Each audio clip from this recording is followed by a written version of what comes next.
warahmatullahi wabarakatuh.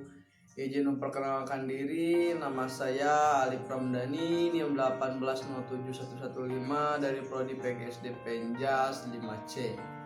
Dan di sini saya akan membahas tentang kedaruratan medis yang kelima, yaitu tentang pendarahan, shock, dan cedera otot rangka. Dan yang saya akan bahas yaitu cedera otot rangka yang berpusat pada patah tulang. Nah, di sini patah tulang yaitu terputusnya jaringan tulang keseluruhan. Nah, penyebab dari patah tulang yaitu terjadinya gaya yang melampaui batas elastis pada tulang, sehingga jaringan tulang tersebut menjadi rusak. Nah, akibat selanjutnya adalah dari kecelakaan berkendara atau terjatuh dari ketinggian. Nah, jenis patah tulang ini dibagi menjadi dua, yaitu jenis patah tulang yang tertutup dan jenis patah tulang yang terbuka. Maksud yang tertutup itu patah tulang yang tulangnya itu masih tertutup atau kulit, atau terjadi hanya retakan saja pada tulang di dalam. Nah, yang kedua adalah patah tulang yang terbuka, yaitu tulang yang keluar dari kulit hingga menyebabkan banyak pendarahan. Nah, di sini juga ada jenis-jenisnya. Yang pertama adalah green stick, spiral, comminuted, transverse, compound, dan compression. Itu mungkin jenis-jenis dari patah tulang. Nah, yang selanjutnya itu gejala atau tanda pada sebuah tragedi patah tulang. Yang pertama itu adanya perubahan bentuk pada bagian kulit ataupun tulang. Kalau misalkan patah tulang yang terbuka, maka akan ada tulang yang keluar atau menonjol pada bagian atau lapisan kulit. Yang selanjutnya adalah nyeri atau kaku pada saat ditekan. Nah, biasanya ini terjadi pembahalan atau kekebalan sementara. Yang ketiga yaitu bengkak ataupun memar. Biasanya setelah terjadi benturan yang keras akan mengalami bengkak dan memar pada bagian yang terkena atau terjatuh.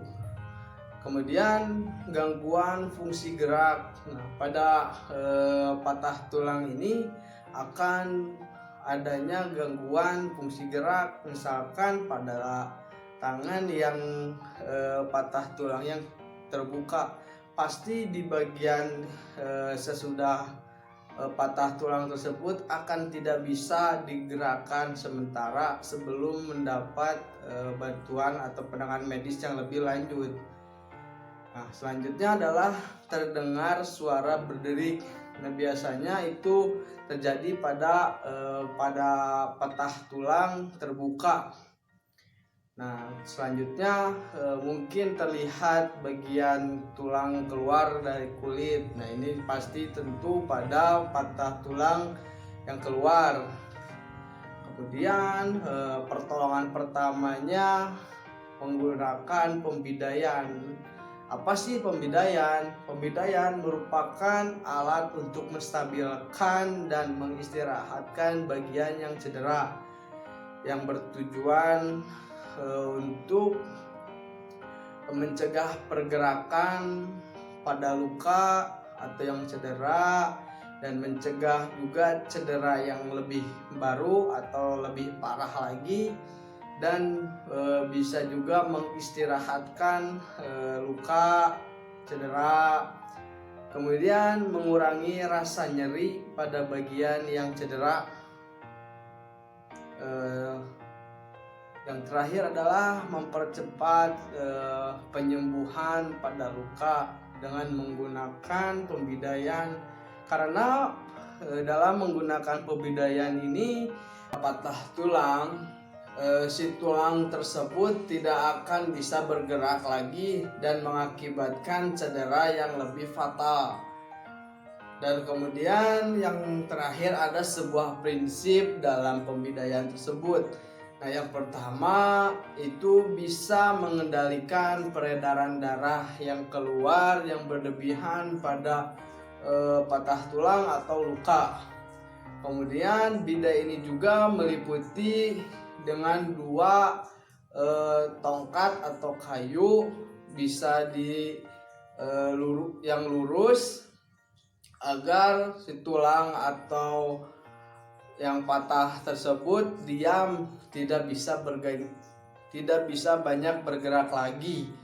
Yang ketiga yaitu jangan memaksakan untuk meluruskan sendi atau tulang yang keluar atau bengkok di area kulit yang menonjol. Nantinya akan mengakibatkan fatal pada tulang tersebut. Nah, yang terakhir adalah pemeriksaan sirkulasi setelah pembidayaan, dan larikan segera ke rumah sakit agar mendapatkan penanganan medis yang lebih lanjut. Mungkin sekian yang bisa saya sampaikan dalam kedaruratan medis 5 ini. Mohon maaf bila ada salah-salah kata. Wabillahi taufiq wal hidayah. Wassalamualaikum warahmatullahi wabarakatuh.